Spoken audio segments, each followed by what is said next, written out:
Hello and welcome to Beyond the Bio, the recap. This week I am recapping Monday's episode with Adam Strong.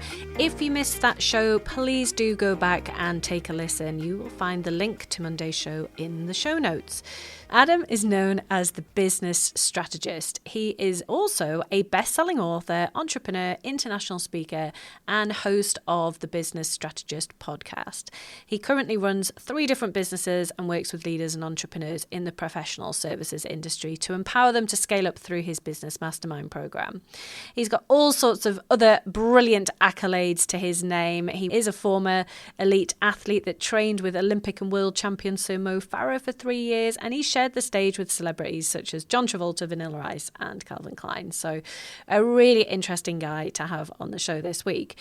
Adam and I were chatting all about LinkedIn recommendations. So a lot of the people that I talk to would describe LinkedIn as being their main platform. And if they don't, then it's a platform that they want to explore more because they know that the reach that is available within LinkedIn is potentially huge. The thing with LinkedIn is it's really important to fully optimize your profile before you go nuts with all of the posting, because if you're posting great content, then surely the idea is that that brings people to your profile and you want them to be able to see lots of cool stuff that's on there. So you want to have filled out every single section. And one of those sections is the recommendation section. When we look at the LinkedIn profiles of people that want to work with us at Mojo, we often find that there are a few sections which are left blank or could have a lot more detail in them. And one of those is usually the recommendation section. So we find that people tend to have quite a bit in the skills section, which is the section where people would give you endorsements for random skills that you may or may not possess. But they're usually the most random people that have endorsed you for these skills and don't really have the context of why you're great at a particular skill. Whereas recommendations are different because they do have context, they do have more detail, and you can see who they're from and what the link is with that person. So with recommendations, you have a section or you have a tab for ones that you've given and also ones that you've received. And I think it's a good idea to have a bit of a balance of both, because you don't want to have loads that you've been given but having never issued your own for someone else. So I think it's a good idea to get into a habit of both giving and receiving.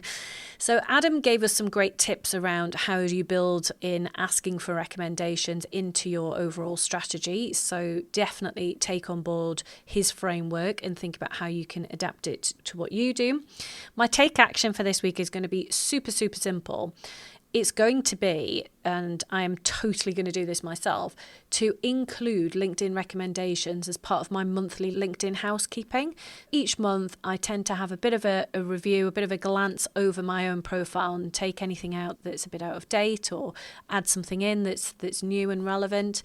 And within that, I'm going to make a point of asking someone for a recommendation, but also giving somebody a recommendation, because I think that's something that's nice to do, and they hopefully will love their recommendation and be proud to have it on their profile. And I think I'm just going to do them quite randomly, and that will be a nice surprise for whoever gets that notification and sees that they've got a lovely LinkedIn recommendation. So I'm going to start that at the end of May.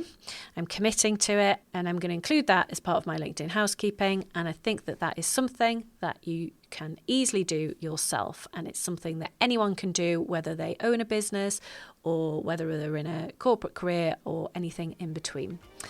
Thanks for listening. As always, let me know how you get on. Please do connect with Adam. His details are in the show notes for Monday's show. See you next week.